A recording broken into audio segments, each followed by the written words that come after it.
Caros amigos, que Jesus esteja conosco neste momento. A proposta é falarmos sobre conflitos familiares.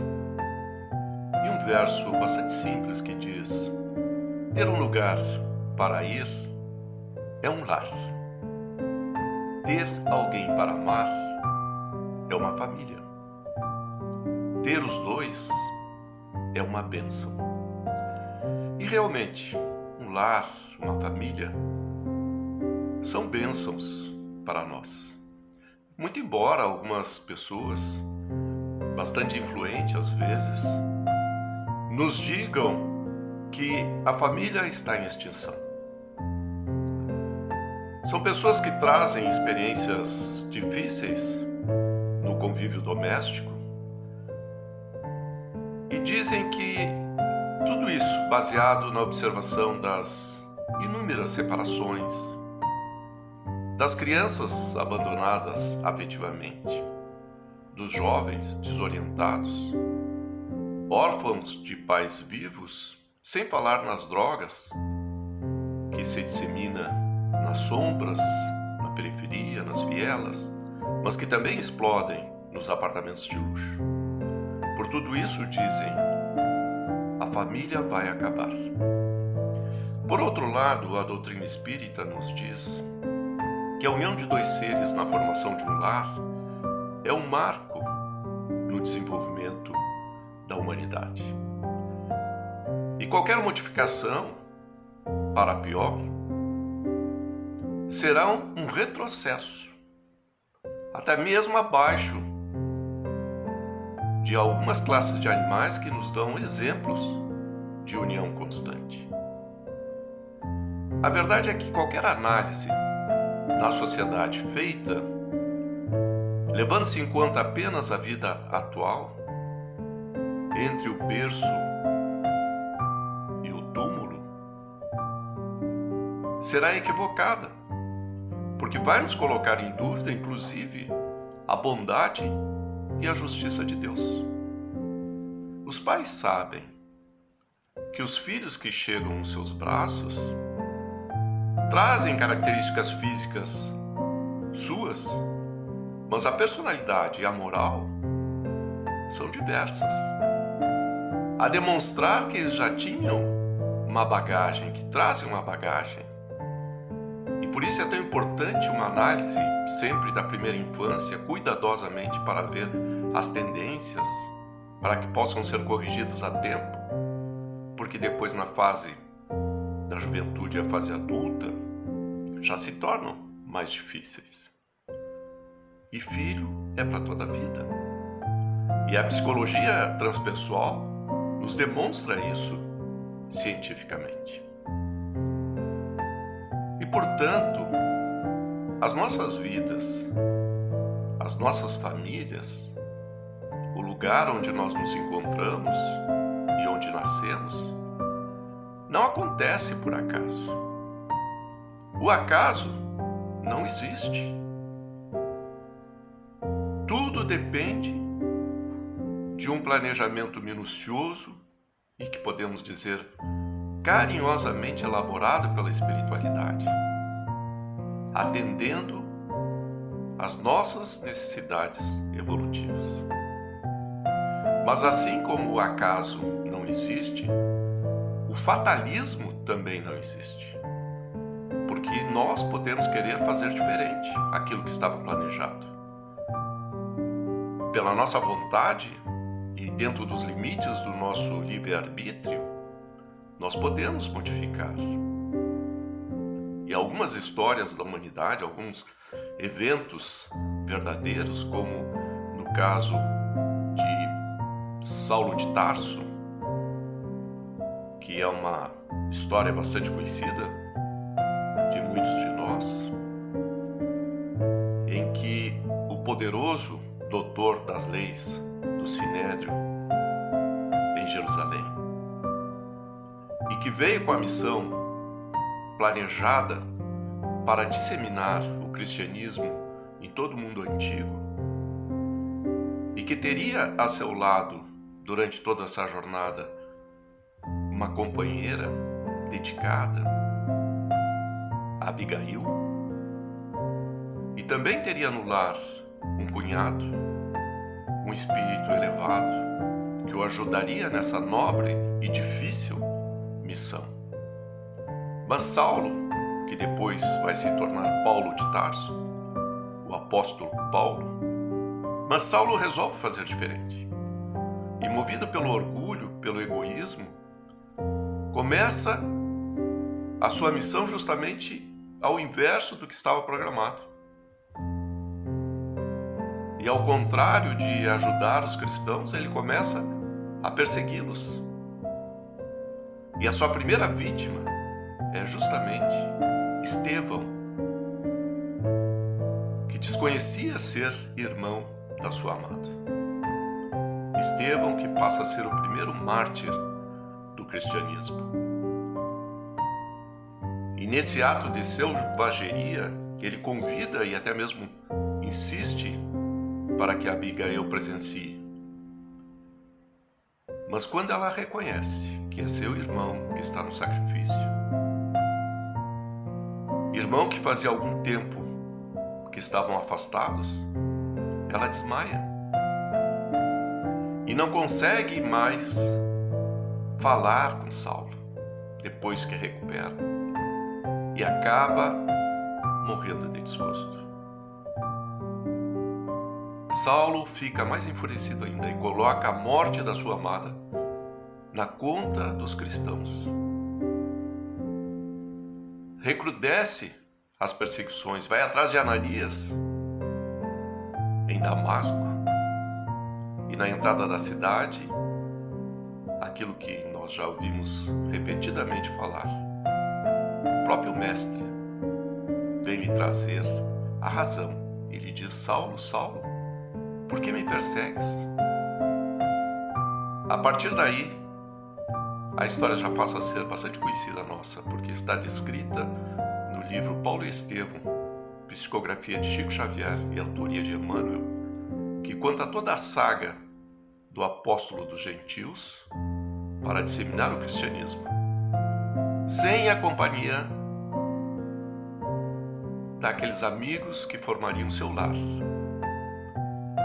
porque o orgulho da raça falou mais forte e ele teve que fazer toda a sua jornada sozinho. Cada vez que mudamos o planejamento, e na maioria das vezes para pior, a rota tem que ser recalculada, porque o local e o ponto de chegada será sempre o mesmo. E por isso é tão importante nós entendermos que nós deveremos ser mais dóceis, deveremos ter mais confiança em Deus, teremos que ser mais pacientes, porque se na idade madura nós tivermos maturidade e paciência de esperar aquele ou aquela que vai formar conosco um lar, de esperarmos os filhos que, se porventura estiverem programados para formarmos o ninho doméstico, nós teremos grande chance de ter um relacionamento relativamente feliz dentro das possibilidades do ambiente terreno e duradouro. Agora, o contrário também pode acontecer se nós nos precipitamos e somos levados pelo orgulho, por interesses materiais, por interesses simplesmente do prazer, de buscas econômicas e financeiras, nos precipitarmos nesses relacionamentos, possivelmente nós teremos aqueles relacionamentos chamados de descartáveis, em que, passada a primeira fase, as pessoas não conseguem mais se enxergar. Teremos relacionamentos neuróticos que acabam indo para a violência. A gravidez indesejada, origem das crianças abandonadas afetivamente, e até mesmo o aborto criminoso, origem de processos obsessivos graves, de difícil reparação. Então, o lar é um lugar de encontro, de reencontros e também de desencontros. É um lugar de encontro porque almas planejam vir juntas numa mesma caminhada para se ajudarem, para se apoiarem. E embora seja a primeira vez que isso acontece e as dificuldades serão grandes, porque psicologicamente são pessoas e seres distintos que terão que ter paciência, resignação, saber calar na hora certa e deixar o mais estúpido esbravejar e depois, no momento oportuno, voltar ao assunto de uma maneira amável e resolver a questão. Mas é lugar de reencontro também, de almas que já caminharam, já fizeram um percurso, já aprenderam a se respeitar, já aprenderam a desenvolver o amor. E esses lares serão próximos daquilo que nós chamamos de lares felizes no ambiente terreno. Mas também é um lugar de desencontros, de almas endividadas, que se reúnem por força da lei de atração, para juntas começarem a aparar as arestas de situações e vidas passadas, para que possam aprender o respeito, a consideração, que desenvolvam efetivamente o amor e a compreensão. Porque se nós não desenvolvermos esses sentimentos por aqueles que estão próximos, como nós vamos desenvolver e amar os demais distantes, sabendo que o grande objetivo nosso é participar de uma grande comunhão de toda a humanidade? A família é para sempre. Os parentes que nos chegam são para sempre. Não nos afastamos jamais.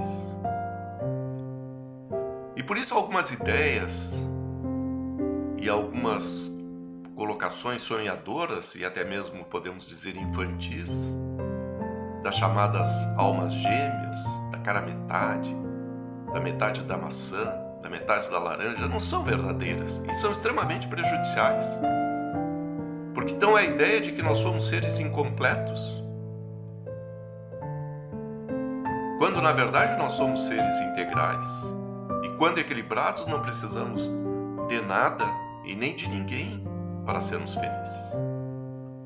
E essa ideia leva muitas vezes as pessoas que não são bem preparadas a entenderem que se a outra parte, que também tem o seu livre-arbítrio e pode fazer diferente, não quiser atender às nossas vontades, nós seremos eternamente infelizes, quando não é verdade. Nós podemos recompor as nossas vidas, especialmente se nós não dermos causas para que a separação aconteça.